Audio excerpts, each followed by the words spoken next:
terus belajar dari Tuhan Yesus, bahkan belajar dari kesalahan kita. Jangan di-repeat kalau bisa tahun ini kita sudah belajar smart.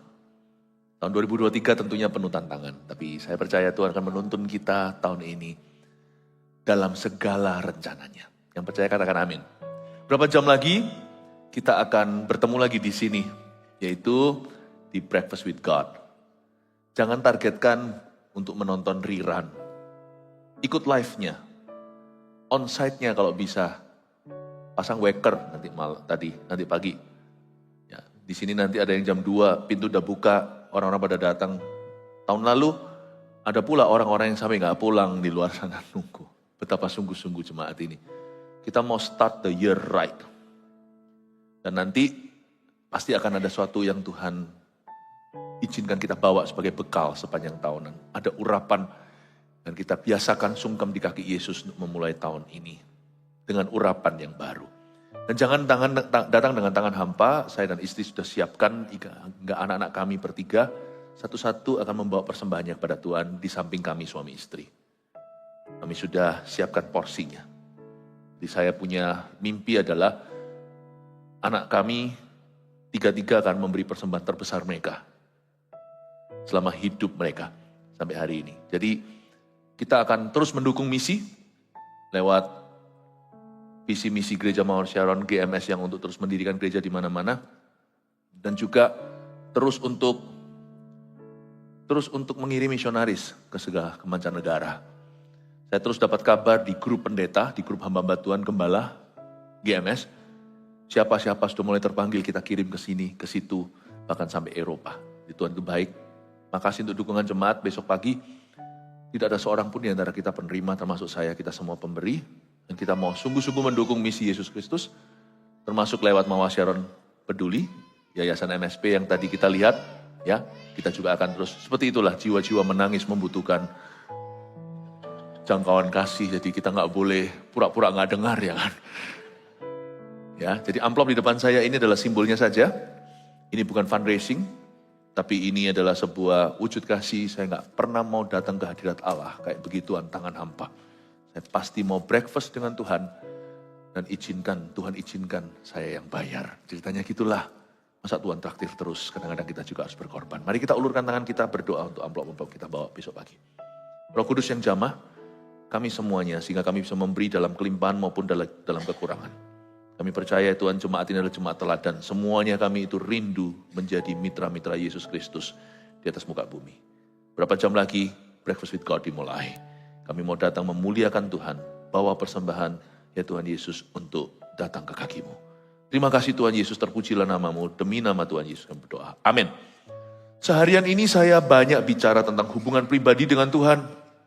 Saya rasa ini adalah topik yang pas di awal tahun. Menu khotbahnya Anda lihat sendiri di sini ada 5. Saya ambil dari contoh Nuh, hubungan Nuh dengan Tuhan. Itu dia. Dan kita masuk ke kebaktian yang terakhir malam ini sebelum sambung Breakfast with God nanti subuh. Dan ibadah umum kelima, belajar dari kesalahan. Saya akan tunjukkan bahwa Nuh pun bukan orang sempurna sekalipun Tuhan menyebutnya tidak bercacat celah. Kita buka sama-sama di Kejadian pasal 9.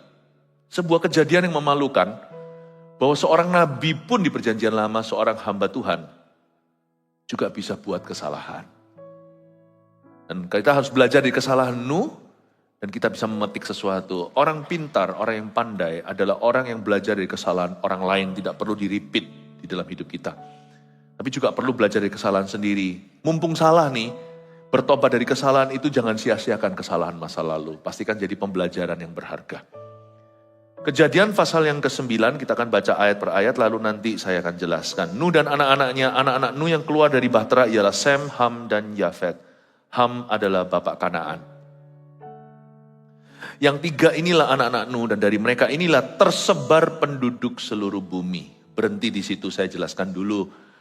Nabi Nuh dan istrinya 2. 3 orang anaknya 5. 3 orang mentunya 8. Masuk dalam Bahtera. Lagu sekolah minggu, lalu hujan turunlah, lalu hujan turunlah, lalu hujan turunlah, masuk dalam Bahtera. Itu lagu sekolah minggu. Tadi di kebaktian salah satu, saya jelaskan dalam bahasa Chinese-nya, padahal tidak terhubung. Kejadian Nuh, memang nanti dari Sem, Ham, Yafet ini keturunan seluruh bangsa-bangsa. Semua bangsa dan ras. Itu keturunan dari 3 anak Nuh. Tapi kan Injil itu masuk kan masih nanti-nanti. Kok bisa ya kata cuan atau kapal atau bahtera dalam bahasa Chinese Mandarinnya itu ada tulisan karakter pa 8, 1, 2, 3, 4, 5, 6, 7, 8, 8, kou, mulut, pa, kou. Tulisannya beginilah kira-kira. Ya, kelihatan ya? Udah hafal ya? Ya, gitu ya, kira-kira gitu ya. Ada 8 mulut, 8 mouths to feed. 8 mulut untuk makan. Kok bisa ya? Luar biasa loh. Di setiap budaya itu ada kesaksian Tuhan. Bahwa Alkitab ini benar. Jadi tadi saya jelaskan ini sesuatu ya. Saya jelaskan dari sisi yang interesting. Saya sebut lagi. Jadi ada 8 orang. Ada 8 orang. Tapi herannya ayat 19. Yang 3 inilah anak-anak Nuh. Dan dari mereka inilah tersebar penduduk seluruh dunia. Kok bisa ya? Dari 3, Nuh dan istrinya tidak tambah. Tidak tambah anak lagi. Tambah cucu iya dan cicit kemudian. Tapi mereka tidak beranak cucu lagi.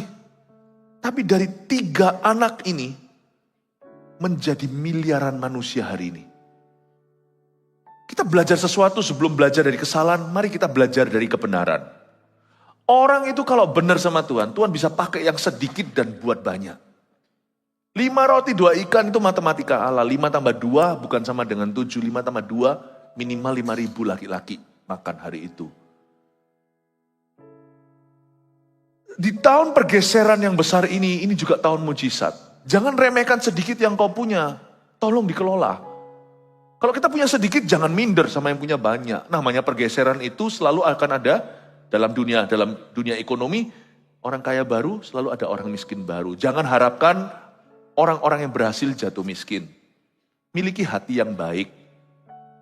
If you have a wish, kalau Anda punya suatu wish, keinginan, inginkan orang lain diberkati. Miliki hati yang mulia terhadap sesama. Tapi kabar baiknya kalau selama ini kita terpuruk di bawah, misalnya ekonomi kita, tahun ini, meskipun kita bukan mencari berkat, tapi percayalah bahwa Tuhan akan memberkati hidupmu. Katakan amin dulu. Kalau Anda punya sedikit misalnya talenta, jangan malu dengan orang yang berbakat. Bakat bukan segalanya. Mungkin Anda kurang berbakat, mungkin kita kurang talenta. Justru kita latihannya lebih. Nanti bisa-bisa si kura-kura balap kelinci. Ini tahun di mana putus asa tidak diperbolehkan. Orang yang di bawah apapun juga. Mungkin IQ-nya di sekolah dia selalu juara pertama dari belakang, juara kedua. Tapi tahun ini Tuhan bisa geser sesuatu. Things might change. Masih bisa berubah. Tapi demikian pula orang-orang yang sudah di depan jangan gaya. Gak ada yang namanya kalau berurusan dengan materi, gak ada orang namanya harta itu bisa turun-temurun 7 keturunan, gak habis, itu gak ada. Anda bisa habis sekali di Las Vegas atau di Macau, duduk sekali kalau anakmu penjudi bisa habis amblas di sana. Janganlah Anda punya rasa aman yang palsu. Belajar dari kesalahan orang banyak. Titanic gak mungkin bisa roboh. Tuhan pun gak bisa menenggelamkannya yang buat Titanic bilang begitu. Kena es batu, tenggelam sampai dasar. Never have the wrong kind of confidence. Jangan pernah kita itu merasa aman di luar Tuhan. Tapi orang dalam Tuhan tidak ada alasan untuk Anda khawatir apa-apa. Sekalipun mungkin kita gak punya apa-apa. Sebab bagi Tuhan tidak ada yang mustahil, katakan amin. Yang 3 inilah anak Nuh dan dari mereka inilah tersebar penduduk seluruh bumi. That's the power of divine blessing. Itulah kuasa berkat ilahi. Kalau Allah memberkatimu, jikalau Allah di pihakmu, siapa lawanmu? Kalau Tuhan yang membuka pintu, siapa bisa menutupnya? Kalau Tuhan Yang meninggikanmu siapa bisa merendahkan. Tapi kalau Tuhan yang menerkammu siapa yang melepaskan. Dialah singa dari Yehuda. Dari ayat ini kita harus belajar sesuatu di hidup ini. Kita gak boleh sombong. Minder gak boleh, sombong juga jangan. Gak boleh. Ya, masih ada banyak perubahan-perubahan yang di luar dugaan. Karena itu, saya pelajari dari ayat 19, if three can become billions. Kalau 3 bisa menjadi miliaran manusia, tidak ada yang mustahil bagi Allahku. Ayat 20 kita pelajari dulu. Nuh, dari diri Nuh ya. Nuh menjadi petani. Dialah yang mula-mula membuat kebun anggur, berhenti di situ ayat 20. Nuh dulu petani. Dia umur 500-an. 500 tahunan lebih, dia jadi petani. Tadi pada waktu dia umur 600, Tuhan menginterupsi. Kehidupan normalnya pun berubah. Jangan pernah Anda terus pegangi apa yang natural, karena Allah kita supranatural. Kadang-kadang Tuhan melakukan sesuatu yang di luar agenda dan perencanaanmu.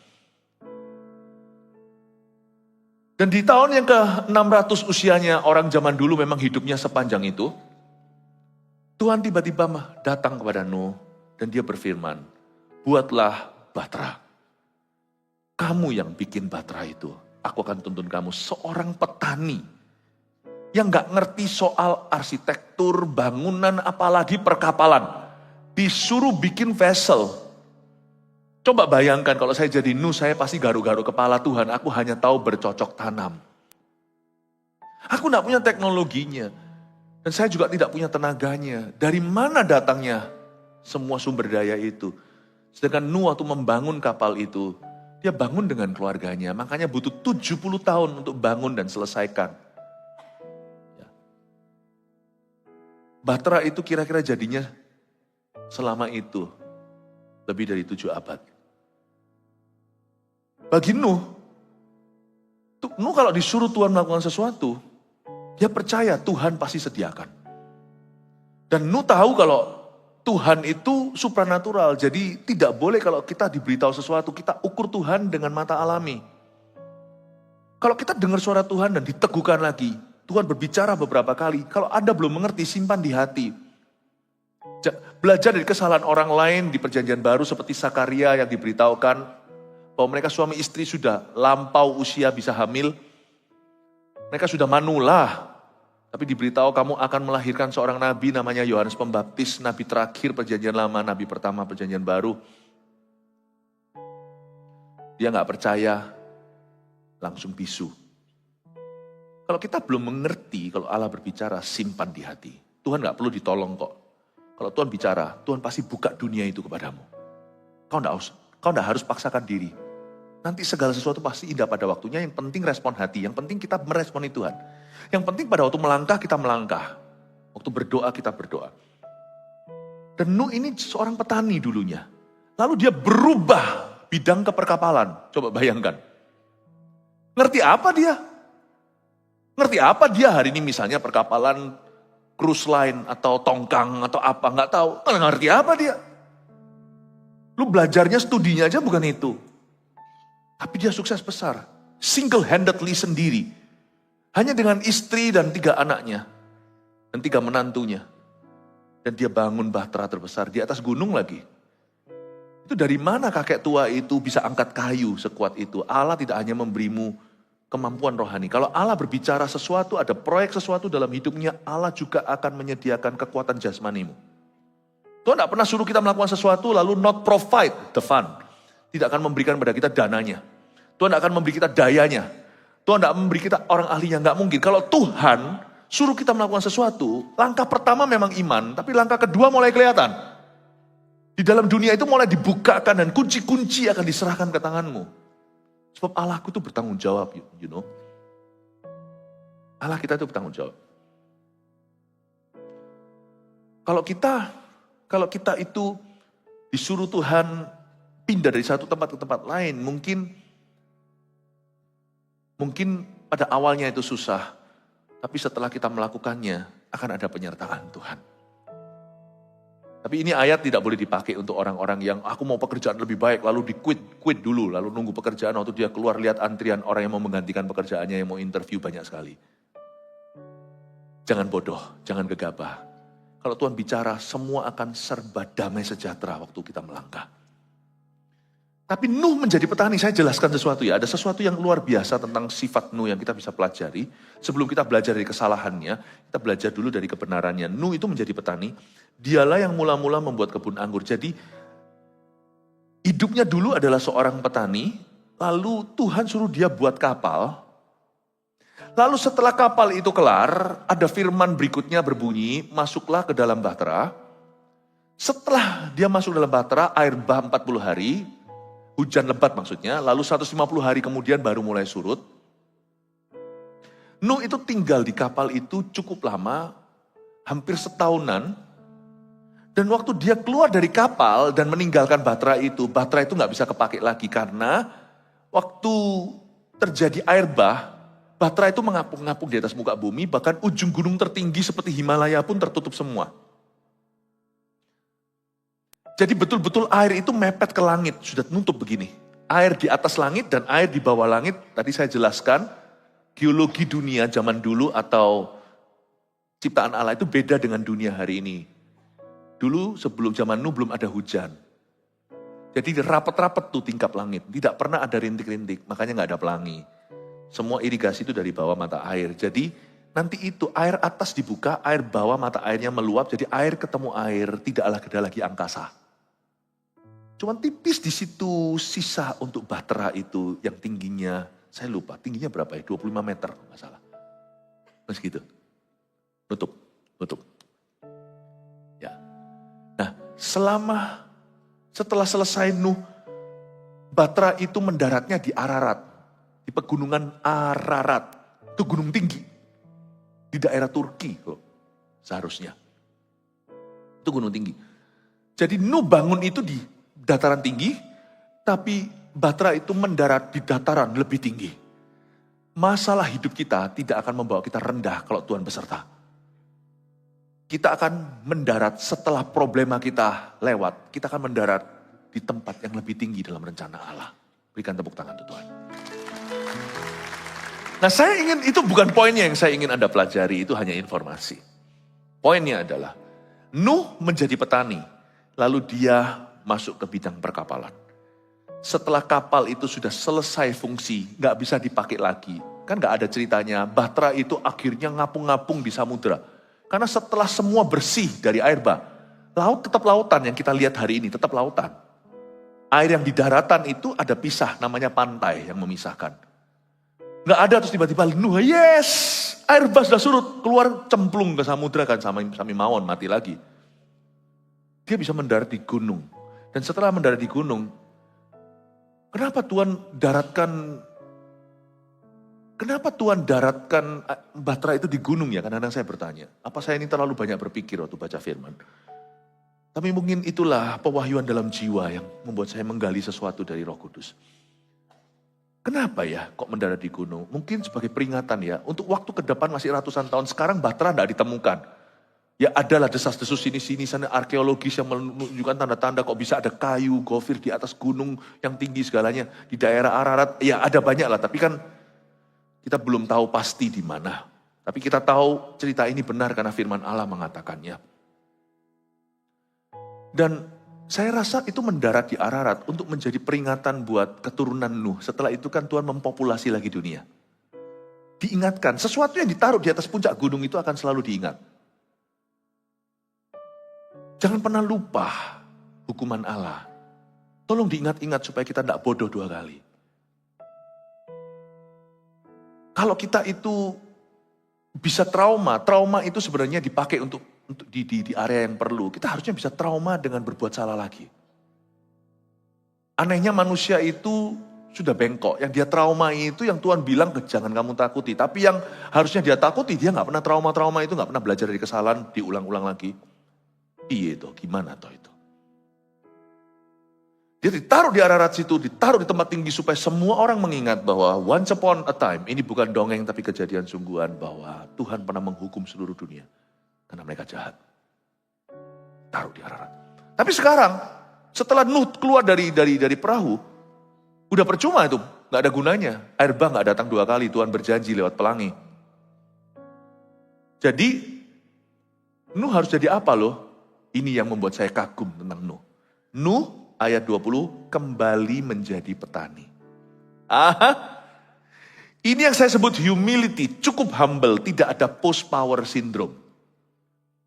Dulu kamu seperti apa? Kira-kira gitulah ya. Dulu kita ini seperti apa? Kecuali dosa ya, hidup lama, jangan kembali ke sana. Kalau kita kembali ke situ namanya perubahannya 360 derajat, itu namanya balik kucing. Kalau 180 derajat nggak akan kembali ke sana lagi. Tapi kalau sesuatu itu bukan hidup lama kita atau dosa, misalnya kita ini apa? Jangan keberatan kalau setelah momennya lewat, kairos Tuhan sudah selesai, tugasmu usai dan diizinkan masih hidup sekian lama di atas muka bumi, jangan keberatan untuk melepaskan posisi. Let go. Gak apa-apa. Gak usah post power syndrome. Nuh dulu itu bangun kapal kan jadi orang besar.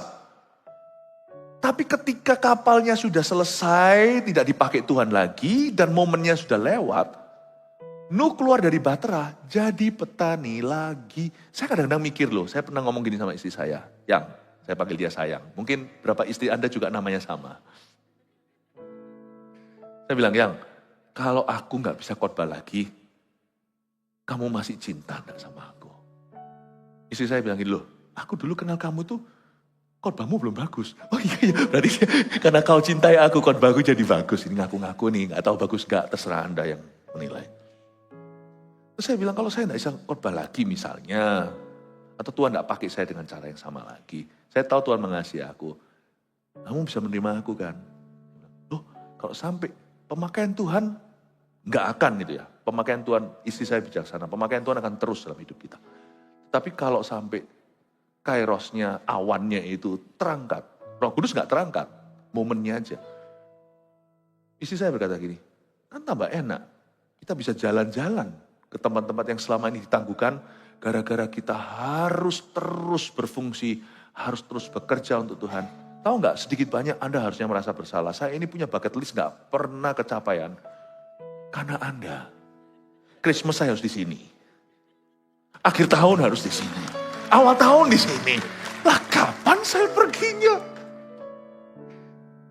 Sana gembala sidang ya, saya ini pegawai negeri kerajaan sorga. Tahun ini rencana saya sih kepingin, apalah, nanti nabung lah ya. Lihat aurora itu. Lihat apa segala di Eropa, di mana. Saya kira tahun ini saya ngomong sama Pastor Yo. Pastor Yo, saya bilang, gimana, nanti gini lah. Saya pancing-pancing nih, waktu lagi meeting. Saya rasa tahun ini kita online aja ya, akhir tahun seperti tanggal 31 kemarin itu loh. Yang jam 10, kita online aja. Loh jangan kok. Itu jemaat nunggu loh, ada beberapa yang waktu ketemu sama saya bilang, ini 3 tahun gak pernah diadakan. Saya tunggu-tunggu, dari jam berapa gak pulang. Tunggu terus. Ada yang sengaja gak pergi, kenapa? Karena kita mau mendengarkan gembala kita untuk memberi kita rema-rema yang baru dari Tuhan. Kita mau masuk ke tahun baru. Saya bilang dalam hati, ya Bu gitu loh. Nah kapan saya bisa tanggal 31 pergi? Dan jadi akhirnya good newsnya gini, tahun ini dan kapanpun sampai selama Anda butuhkan, I'm here. Saya tidak akan kemana-mana. Udah lama saya nggak white Christmas. Dulu waktu saya sekolah itu white Christmas kalau saya di Kanada. Tanggal 25 putih semuanya. Kalau sini kan putihnya kan pakai apa namanya itu gabus-gabus kan. Saya paling suka white Christmas, tapi nggak bisa. Bayangin kalau saya sekarang ada di Kanada, white Christmas gitu segalanya, saya pasti kangen jemaat. Saya dan istri pasti kangen jemaat. Mendingan kami di sini hot Christmas. Tapi bersama dengan jemaat terkasih daripada salju, tapi dingin di hati. Gini loh. Detik Anda nggak butuh sama saya lagi, I don't mind going back to the early Philip. I don't mind. Detik Tuhan berkata, Philip, selesai kamu. Aku udah gak memakaimu dengan cara yang sama. Seperti Charles Finney, pembangun kegerakan rohani itu. Saya rasa I don't mind untuk kembali jadi petani. Saya kembali dengan Alkitab saya dan stabilo saya. Waktu saya zaman sekolah masih kuliah. Gak ada orang kenal. Saya belum sesibuk ini. Saya stabiloi semua Alkitab saya. Ya modelnya kurang lebih ya kayak begini-begini ini. Stabiloan semua ini. Kayak begini-begini. Sampai anak saya tertawa bilang, Dad, yang distabiloi kok semua katanya. Jadi yang mana yang penting? Semua penting, nak. I don't mind, karena saya dulu suka sekali. Kalau saya tidak jadi pengkhotbah, saya nggak keberatan cuma jadi Bible student lagi. I don't mind. Saya rasa kita semua punya itu kalau supaya keluarga kita tuh langgeng nanti kalau kita bisa serah terima jabatan kuasa atau dalam pelayanan. Jangan gini, jangan gitu. Ini yang membuat masalah antar generasi. Belajar dari kesalahan generasi sebelumnya, gini. Makanya di Korea, anak-anak mudanya hilang semua. Masa jadi youth pastor umur 56? Belum bisa percaya sama anak muda. Umur 56 harus jadi youth pastor terus. Jangan ginilah, gak usah gitu. Karena itu kita belajar dari sesuatu, dari Nuh. Belajar dari kebenarannya dulu. Ini orang hebat loh. Dia go back kembali menjadi petani, coba bayangkan. Gak apa-apa loh, kita itu tidak jadi somebody, itu okay. Saya dalam hati saya itu, saya itu mengagumi Nuh. Nuh menjadi petani. Dan dia mula-mula membuat kebun anggur. Tidak ada post power syndrome. Ini sebuah pesan buat semua. Bahwa di tahun 2024 ada hal-hal tertentu you need to let go. And trust others. Gak bisa, cekiku gak bisa. Yang gitu terus pemimpinnya, bottleneck-nya mana? Kapan belahnya? Gak bisa, ini belum. Ya kamu kutukin terus mereka gak bisa. Coba kalau Yesus pakai cara gitu, kapan jadinya tuh Petrus? Ujung-ujungnya masih menyangkali 3 kali. Tapi jadi rasul. Coba bayangkan, Thomas tuh yang ragu-ragu, dipercaya Tuhan sampai ke India. Menjadi rasul besar di sana, bawa Injil terdekat ke Asia. Kalau Anda tidak pernah let go ya Tuhan tidak pernah urapi. Jangan jadi bottleneck-nya, jangan jadi sumbatnya. Di Anda terus. Lepas. Kalau kairosmu lewat, let go.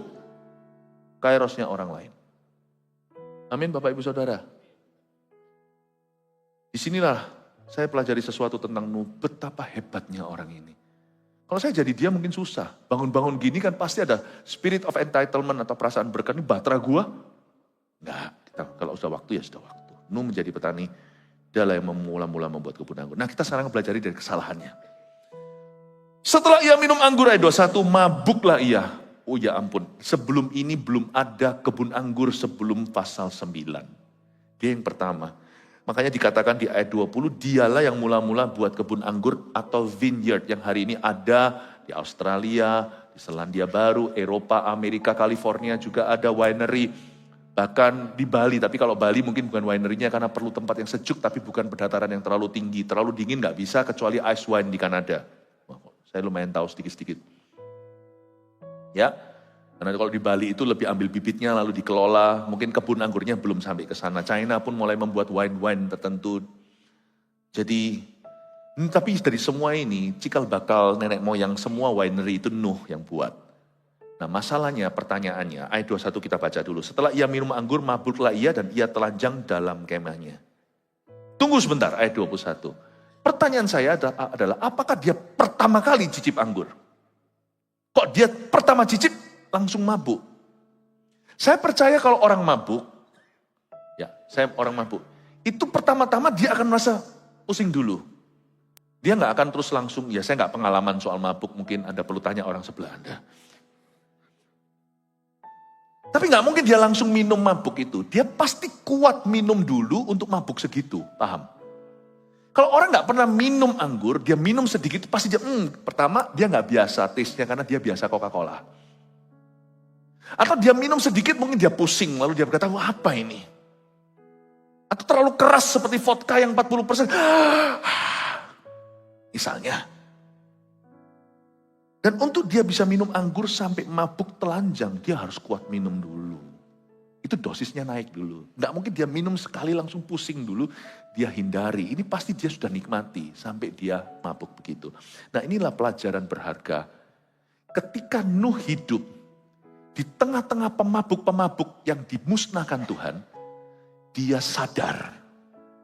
Tapi ketika semuanya itu limpah ruah, karena kebun anggur itu bukan kebutuhan pokok.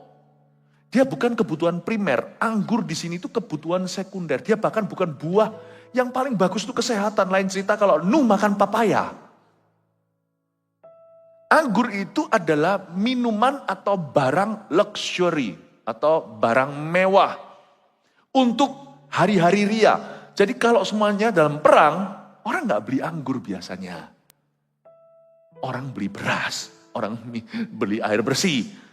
Anggur itu untuk masa-masa abundant atau masa-masa dalam kelimpahan. Be careful, belajar dari kesalahan Nuh. Be careful with God's abundant blessing. Karena itu pun kalau Anda tidak tahu mengelola berkatnya, diberkati bisa jadi susah hidupmu. Belajar dari kesalahan. Ada berapa keluarga yang dari keluarga susah dulunya, lalu mereka dibuat berhasil pekerjaannya. Coba lihat ulah anak-anak mereka sekarang di keluarga itu. Jadi bandit-bandit semua itu anak muda. Mana-mana kebut-kebutan, padahal itu mobil papa yang beli. Mau Lamborghini, mau apa. Mau harga 8 miliar itu bukan duitmu. Papanya anak muda itu generasi ke-1. Kerja dulu sebelumnya engkongnya itu susah. Kalau Anda tidak bisa kelola berkatmu, kutuk tiba. Mendingan gak pernah diberkati dari dulu. Nuh ini limpah ruah, baru masuk kebun anggur. Itu sudah di zaman pesta. Saya rasa dia gak keluar bahtera langsung, tapi nantinya dia mulai eksperimentasi, buah dikawinkan dengan buah, lalu jadi anggur itu. Dan dia minum sedikit pusing, lama-lama dia lihat kok enak ya jadi candu. Dan dia tahu, gak ada yang namanya orang jatuh itu semalam, itu selalu progresif. Lebih tepatnya regresif. Dia mundurnya itu pelan-pelan. Be careful dengan what you allow, apa yang kau izinkan. Kompromi itu datangnya dengan gaya erosi. Perlahan-lahan namun jadi. Justru waktu hidup enak, berdoalah. Waktu hidup Anda nyaman, ke gereja.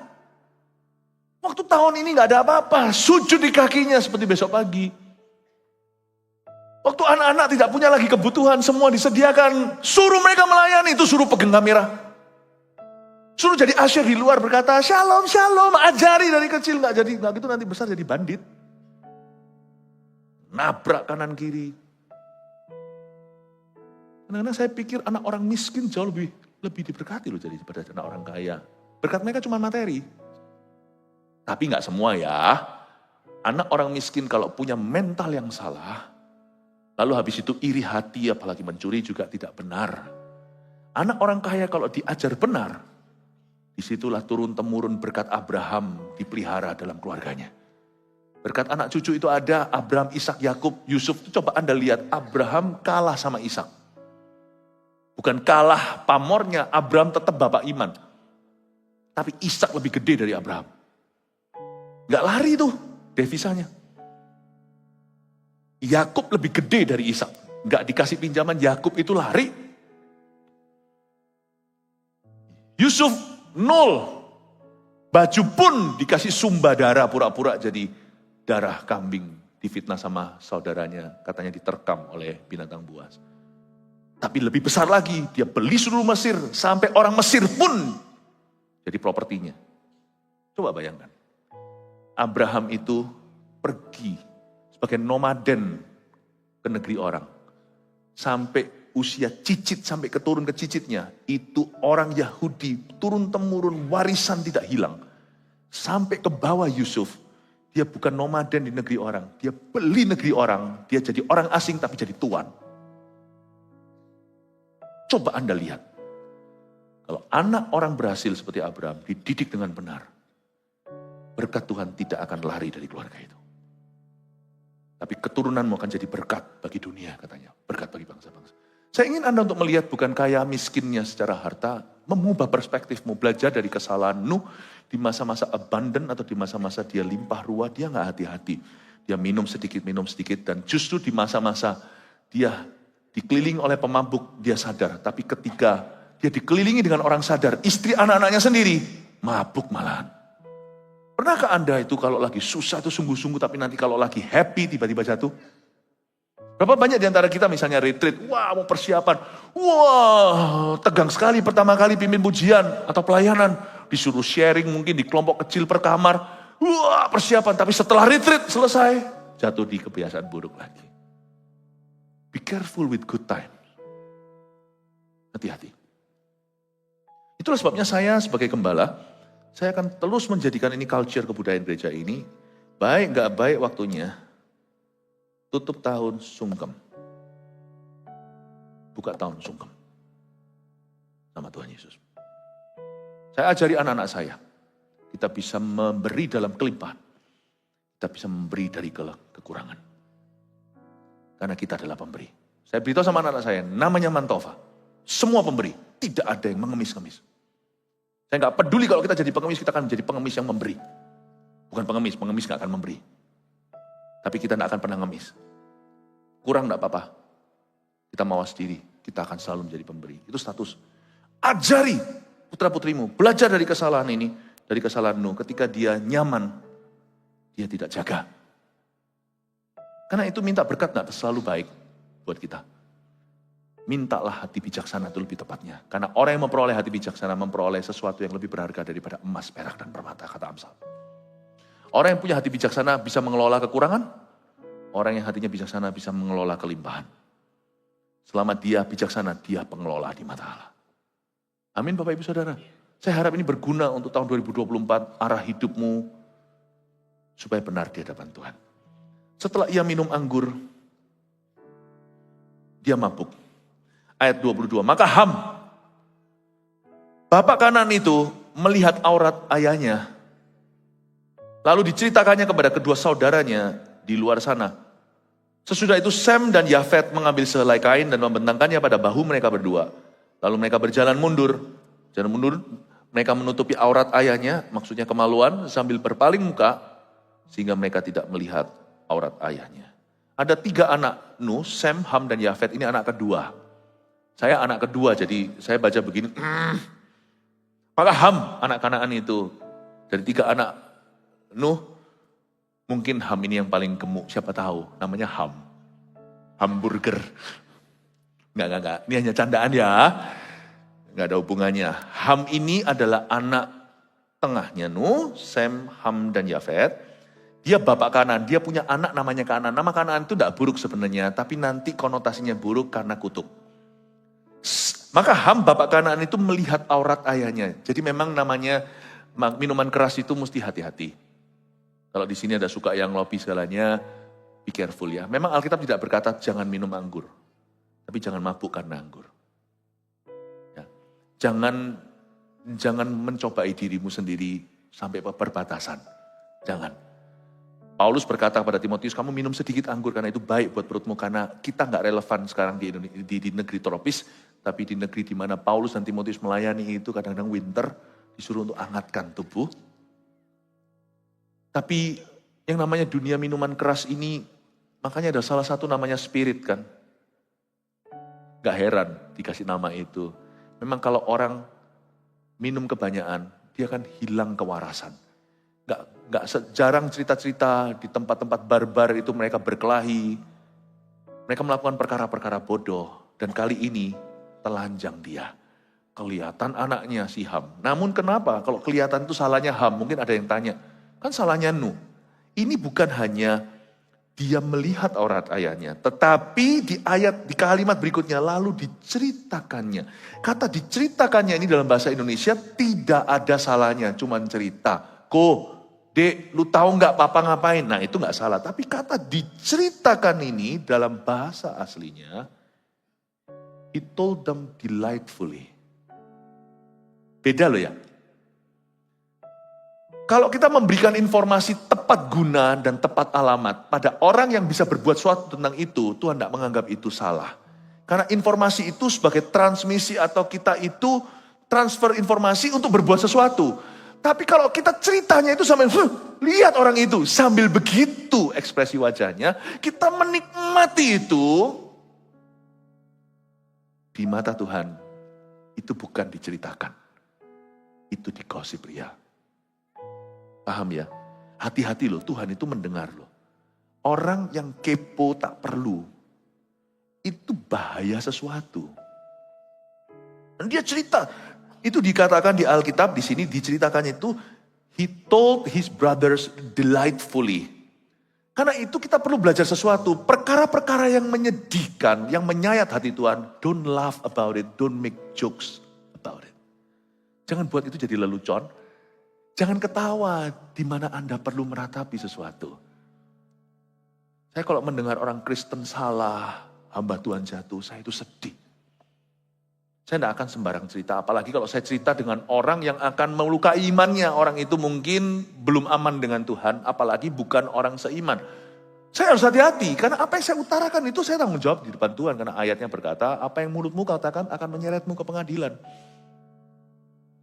Saya harus cerita, kalau saya nggak boleh cuci tangan. Masalah dalam gereja, di dalam kekristenan adalah orang itu biasanya, udahlah jangan jamak orang yang diurapi. No, kalau Anda berada di posisi dan Anda perlu beritahu, Anda perlu ngomong sesuatu dan kita perlu arahkan itu dengan benar. Tapi informasi itu kuasa. Karena itu jangan sampai Anda terima telepon, kasih informasi pribadimu. Bisa terjadi pencurian identitas. Don't you know that information is power? Gak percaya, coba beritahu tanggal lahirmu, nomor HP-mu semuanya, nanti jangan heran tiba-tiba ada sesuatu tercuri dari Anda. Makanya itu jangan terus semerta-merta cari, hobinya cari secret. Secret is responsibility. Kalau saya tahu satu secret atau satu rahasia lagi, ada satu lagi pertanggungjawaban saya di depan Tuhan. Nanti ya waktu pembukuan kita suatu hari di akhirat, jemaat masuk dulu ke sorga. Kami pendeta itu ditahan di pintu depan. Karena hitungannya lebih banyak bon-bonnya. Makanya jangan banyak yang mau jadi guru. Lah kenapa kok ada orang itu yang kepo, suka mau tahu. Lalu gunanya apa? Kami para hamba Tuhan siap-siap nanti pada waktu kita mati atau Tuhan datang kembali. Kalau kita hidup-hidup dibawa ke sana. Semua jemaat akan masuk, halo Pak Yu, bye. Semua baik kita di sana masih diserap Tuhan dengan semua golongan pendeta. Lalu satu-satu, oke, you know this secret. Kamu apakan dengan rahasia ini? Kamu tahu informasi ini, kamu apain? Kamu bocorkan ya ke ini. Kamu buat satu orang tidak beriman jadi tambah. Akhirnya masuk neraka gara-gara mereka semakin jauh dari Injil dan mereka menghina Injil karenamu. Orang ini yang lemah imannya sekarang kembali ke hidup lama karena kecewa, karena apa yang kamu katakan. Lalu orangnya Messi memang sudah beriman dan sudah aman, tetapi dengan kata-katamu itu dia sempat gelisah berapa hari dan dia sempat mundur dari Kristus. Ya ampun. Karena itu saya tidak akan cerita rahasia orang. Saya juga nggak akan cerita rahasia saya, kecuali memang itu adalah dalam integritas saya, tanggung jawab saya untuk menceritakan pada orang, kepada siapa saya bertanggung jawab. Dan saya tidak akan cari tahu rahasia. Saya beritahu pada Anda, kami ini tahu rahasia orang lebih banyak daripada yang Anda kira. Hati-hati bukan cuma di mimbar, di mana-mana. Hidupmu juga sama. Kita sama-sama debu dan tanah, kita sama-sama kan dihakimi dan diadili. Belajar sesuatu, Ham menceritakan dengan sembrono, malah dia menikmati itu. Ini yang saya sebut karakter killing. Kena kutuk dia. Tapi nanti kita lihat, kenapa anaknya Kanaan juga kena kutuk? Waduh, yang satu ini smoking, yang satu second hand smoking, yang satu merokok, mengisap, yang satu mengisap asap rokok. Kalau Anda tidak bisa menjaga hati kepahitan, keturunanmu juga akan kepahitan. Yang kena kutuk nanti dua-dua yang mengisap rokoknya dan mengisap asapnya. Karena itu jaga hati dengan segala waspada, semua kehidupan mengalir dari sana itu. Bahkan anak cucumu bergantung dengan itu. Makanya itu kita perlu jaga hati di 2024, tidak hanya untuk diri sendiri, tapi juga untuk keluarga kita. Untuk orang-orang di sekeliling kita. Saya tunjukkan bahwa Kanaan ikut-ikutan. Kanaan ini bukan tanah, Kanaan ini adalah seorang individu yang menjadi sebuah bangsa, yaitu bangsa Kanaan yang ditumpas oleh Yosua. Sesudah itu Sem dan Yafet mengambil sehelai kain dan membentangkannya pada bahu mereka berdua, ayat 23. Lalu mereka berjalan mundur, mereka menutupi aurat ayahnya sambil berpaling muka, sehingga mereka tidak melihat aurat ayahnya. Ada dua tujuan mereka berjalan mundur, pakai spray atau pakai handuk atau pakai apa atau pakai baju, tutup aurat ayahnya, dibebet begini. Dua alasan mereka jalan mundur. Satu, mereka sendiri gak mau lihat. See no evil, hear no evil. Ini urusan mama, bukan urusan saya. Gak mungkin kan, di budaya timur lalu kita cerita, "Pa, tadi malam aku lihat tadi aku lihat sesuatu. Nggak bisa, paling kita ngomong sama papa begini. Ya kan? Itu bukan. Jadi dia tahu, dia pertama harus selamatkan ayahnya. Ini suatu dosa yang tidak disengaja, tapi kesembronaan dari papanya, ya sudah. Saya percaya itu terjadi peperangan batin di dalam diri mereka masing-masing, Sem dan Yafet. Tapi mereka segera tutup aurat ayahnya. Satu, mereka sendiri nggak mau lihat. Dua, mereka nggak mau orang lain lihat. Karena Nuh pasti pada saat itu sudah lebih banyak. Keluarganya lebih besar daripada 8. Tutup. Buktinya dia sudah punya cucu tuh, ada Kanaan. Sem pasti punya anak. Yafet juga punya anak. Jadi ditutup. Jadi pada saat kita peperangan batin, kita tetap harus melakukan yang benar. Boleh kita merasakan perang batin, konflik batinia, tapi jangan lakukan sesuatu secara sengaja yang salah. Karena Tuhan tidak akan pedulikan emosimu saat itu, Tuhan pedulikan keputusanmu. Lalu setelah itu, ayat 24, setelah Nuh sadar dari mabuknya dan mendengar apa yang dilakukan anak bungsunya kepadanya, berkatalah ia, apakah kakak sama adiknya laporkan ke papanya? Siapa yang memberitahukan kepada Nuh apa yang dilakukan oleh si Ham? Saya tidak tahu ayat 24 tetap misteri, tapi saya rasa kalau Sem dan Yafet bisa melindungi papanya demikian rupa, dia pasti nggak sembarang ngobrol tentang aurat papanya. Pertama mereka tidak melihat. Tapi kemungkinan besar bisa jadi, ini pakai bahasa modern ya. Nuh waktu sadar dia lihat Instagram, cucunya Kanaan. Cerita, lu tahu nggak ya grandpaku? Di foto diburam sedikit karena masih ada keprimanusiaan. Ini lo tadi malam, gila nggak guys? Makanya papa dan anak, hei Ham, kamu sendiri juga seorang ayah, kok double standar? Kamu mau digituin sama anakmu? Kenapa kamu gituin papamu? Lalu mungkin, ini bahasa modern tadi, waktu Nuh bangun, lihat itu di Instagramnya, dia kaget terkejut. Terjadi pembicaraan di antara cucunya. Wah, makanya Anda jangan kaget. Yang pertama keluar dari mulut Nuh adalah, berkatalah ia, baca ayat 25, terkutuklah Kanaan. Cucunya ini, hendaklah ia menjadi hamba yang paling hina bagi saudara-saudaranya. Mungkin papa sama anak, Ham dan Kanaan, kolaborasi. Ya. Kolaborasi lewat IG kan juga bisa, collab nih namanya. Tapi si Nuh marah. Kamu kok bisa begini Ham, mulai hari ini aku kutuki kamu kolesterolan. Jangan makan banyak-banyak Ham. Ini candaan saja udah malam. Ya. Guyon ya. Terkutuklah Kanaan, hendaklah ia menjadi hamba yang paling hina bagi saudara-saudaranya. Sebentar, di ayat sana saya mau jelaskan. Kanaan baru alami kutuk ini 800 tahun kemudian. Baru 800 tahun kemudian ditumpas Yosua.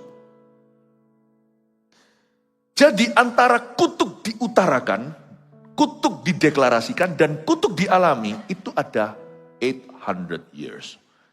Just because, hanya karena kau lihat orang fasik itu flourish atau berkembang. Hanya karena kau melihat orang yang tidak takut akan Allah seperti beria-ria. Jangan kau kira berkat Allah ada di kepalanya. Dia sudah dikasih tanda untuk dihukum sama Tuhan. Cuman antara dia sekarang sampai hukuman itu mungkin masih ada happy ya-ya-nya. Jangan Anda kira kalau hidupmu enak itu berarti Tuhan berkenan. 800 tahun kemudian, seluruh orang Kanaan tumpas.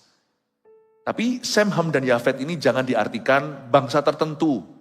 Sem itu bangsa Eropa, langsung nanti bangsa Afrika, jangan gitu. Tidak ada tempat ruang untuk rasisme. Karena sebenarnya dalam sejarah, keturunan Ham, yaitu orang-orang Kanaan, semua sudah punah hari ini. Antara mereka punahnya kena perang atau kawin campur sudah menjadi blend menjadi bangsa-bangsa sekarang. Ini tidak bisa diartikan secara ras, tapi secara sifat. Ham ini adalah the Near Eastern people zaman dulu. Zaman-zaman dulu itu loh nanti yang muncul-muncul sampai Goliat apa semuanya itu kan dari situ. Ham ini. Near Eastern people, orang-orang di daerah East, di daerah timur. Jadi kalau Israel Anda lihat di tanah Kanaan di sana itu, Anda lihat Eastern itu mulai ke arah terus ke atas, ke arah Irak, Iran terus sana. Dan dulu juga ada umat-umat, ada people-people yang sudah extinct, yang sudah punah, tidak ada. Dan mereka semua sudah punah, memang mereka sudah ditumpas dalam sejarah. Habis, ludes. Jadi jangan berkata, kalau gitu aku ras apa? Karena memang ada ras-ras yang dijelaskan. Lihat ayat 26 lagi katanya, terpujilah Tuhan Allah Sem, tetapi hendaklah Kanaan menjadi hamba baginya. Kanaan memang menjadi tukang rodi, sebelum mereka semuanya akhirnya juga tidak ada blending-blending di sejarah dan hilang. Lagi katanya, terpujilah Tuhan Allah Sem. Tuhan diberkati lewat keturunan Sem. Diberkati bukan berarti Tuhan terima sesuatu. Kata terpujilah di situ, blessed be the Lord. Anda tahu bahwa hidupmu itu berarti kalau Tuhan dipuji gara-gara Anda. Orang Kristen ya luar biasa. Nah Anda langsung tahu, gak usah cari pengakuan. Tuhan sudah memberimu pengakuan. Kalau orang tidak benar, mengakuimu benar. Kalau orang tidak benar mengakuimu sama-sama seperti saya. Lain cerita. Tapi kalau orang yang tidak benar, bahkan orang benar pun bisa mengakui bahwa engkau benar. Kalau Tuhan namanya dipuji gara-gara Anda, berarti hidup Anda benar. Orang tidak boleh memuji khotbah kita, pelayanan kita. Orang harus puji hidup kita. Terpujilah Tuhan Allah Sem. Personal. Tapi hendaklah Kanaan menjadi hamba baginya. Ya. Keturunan Sem siapa aja? Nanti kita lihat. Allah meluaskan kiranya tempat kediaman Yafet. Yafet pun diberkati anak bungsunya. Dan hendaklah ia tinggal dalam kemah-kemah Sem. Tapi hendaklah Kanaan menjadi hamba baginya. Jadi Kanaan itu menjadi hambanya Sem. Menjadi hambanya Yafet juga. Sebenarnya Sem lebih terutama ya. Nuh masih hidup 350 tahun sesudah air bah. Setelah salah Tuhan masih ngasih dia kesempatan 350 tahun lagi hidup. Jadi Nuh mencapai umur 950 tahun lalu ia mati. Orang zaman dulu hidup masih lama-lama ya. 950 tahun. Saya nggak mau hidup selama itu nanti jadi beban buat orang lain. Tapi saya jelaskan sedikit sebelum saya selesai. Sem, Ham, dan Yafet. Ham Anda sudah tahu keturunannya apa. Sem itulah turun-temurun orang-orang Yahudi. Israel dari Sem. Turun-turun menurunkan Daud, Yesus, secara rasnya itu di situ. Yafet itu orang-orang Greek dari sana keturunannya Yunani dan juga orang-orang Romawi. Jadi sebenarnya orang Eropa, kan zaman dulu belum ada Amerika, Columbus ke situ, itu kan dari Inggris. Ya.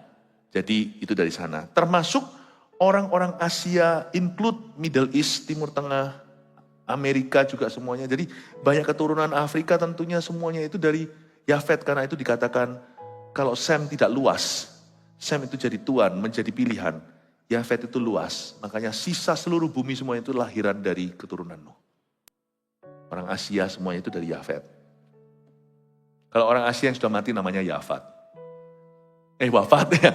Sedikit juk-juk ya untuk membuat Anda bangun sampai pukul 2. Sebentar lagi saat teduh di Breakfast with God. Belajar sesuatu, amin. Bapak Ibu Saudara, 3 poin ini lalu kita selesai. Belajar dari kesalahan Nuh apa aja, yang dari kebenaran tidak saya singgung, Anda sudah tahu sendiri. 1, serahkan apapun yang tersisa kepada Tuhan. Ini belajar dari kebenaran Nuh, ini masih kebenarannya. Serahkan apapun yang tersisa kepada Tuhan. Nuh itu loh, serahkan 3 anaknya. Meskipun gagal 1. Nuh itu serahkan apa yang tersisa. Dari situ jadi miliaran manusia.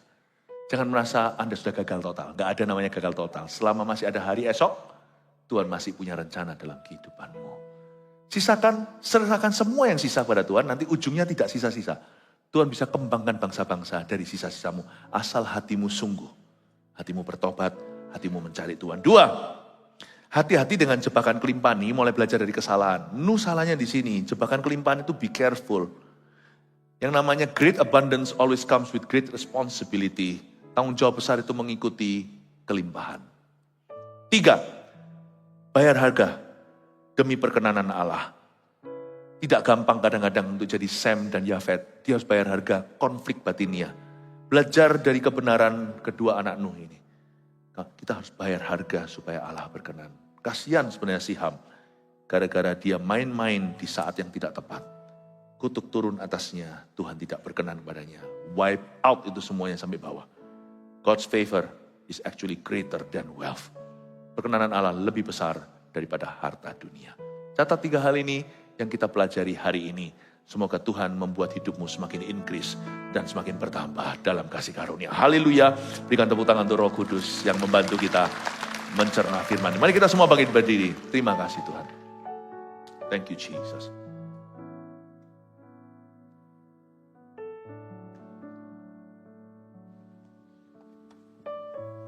Haleluya. Nyanyi apa Randy? Pulanglah dengan aman. Bawalah damai sejahtera, kasih karunia dari Allah Bapa, kasih mesra dari Tuhan Yesus, pengurapan dari Roh Kudus menyertaimu dari sekarang sampai Tuhan datang. Dalam nama Yesus, amin. Love you, good night. Silakan. And there I find you in